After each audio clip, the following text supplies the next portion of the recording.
వాటికి అందిద్దాం.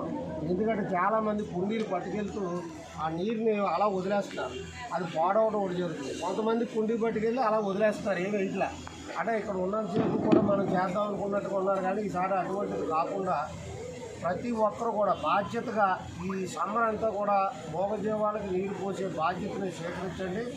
ఎవరైతే మూగజీవాలకు నీరు పోస్తామని భావిస్తారో వాళ్ళు మన ట్రస్ట్ని సంప్రదించినట్లయితే వాళ్ళకి కుండీలు అందజేయడం జరుగుతుంది.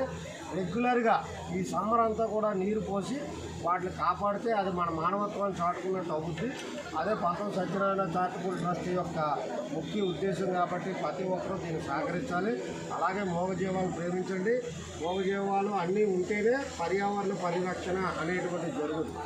చాలామంది కుక్కలకని లేకపోతే బదులు ఇలాగ వ్యతిరేకత ఎక్కువ చూపిస్తున్నారు. అన్ని జీవాలు ఉంటేనే పర్యావరణ పరిరక్షణ అవుతుంది.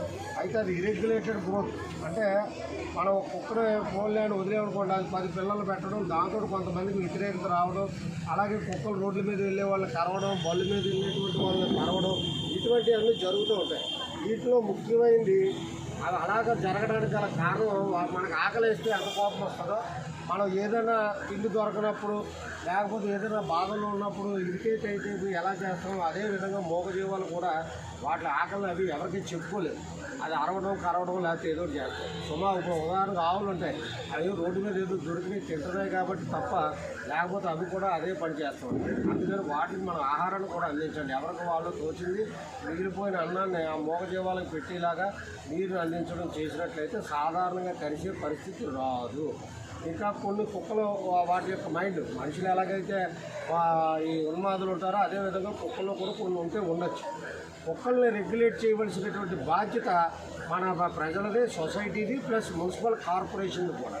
వాళ్ళు ఆల్రెడీ ఏసీబీ అని ఈ బర్త్ కంట్రోల్ది మనకి కోరీ సెంటర్లో ఒకటి ఉంది. మీ దగ్గర ఉన్న కుక్కలకి మీరు కూడా బాధ్యత వహించి ఈ కుక్కలకి కుక్కలు తప్పక్కర్లేదు. కుక్కలకి మనం ఆపరేషన్లు ఎప్పుడైతే చేసుకుంటూ వెళ్ళామో వాటిని నియంత్రించుకుంటూ వచ్చి ఆ నెంబర్ తగ్గించుకున్నట్లయితే ఆటోమేటిక్గా మనకి ఆ అపకారం ఏమి జరగదు. కాబట్టి దయవించి ఎవరి కాళ్ళు ఎక్కడికెక్కడ బాధ్యత వహించి వార్డు వారీగా ఈ ఏసీబీ బర్త్ కంట్రోల్ ఏదైతే ఉందో వాటిని ఫోన్ చేసి ఏమంటే ఇక్కడ ఈ కుక్కలు ఉన్నాయి, ఈ ఇలా పిల్లలు పెడుతున్నాయి అని చెప్పినట్లయితే వాటిని మనం కుక్కల్ని రక్షించినట్టు అవుతుంది, మనకి కుక్కలు తగ్గించుకున్నట్టు అవుతుంది. కాబట్టి ఆ యొక్క బాధ్యతను కూడా మన ట్రస్ట్, ఇతర ట్రస్టులు కూడా చాలామంది మిత్రులు ఉన్నారు కాబట్టి వీళ్ళందరూ చేసినట్లయితే బాగుంటుందని. అలాగే యాంటీ ర్యాబీస్ కూడా కుక్కలకి కొంతమంది చేయడం జరుగుతుంది. బళ్ళు తీసేటప్పుడు, కార్లు నడిపేటప్పుడు కూడా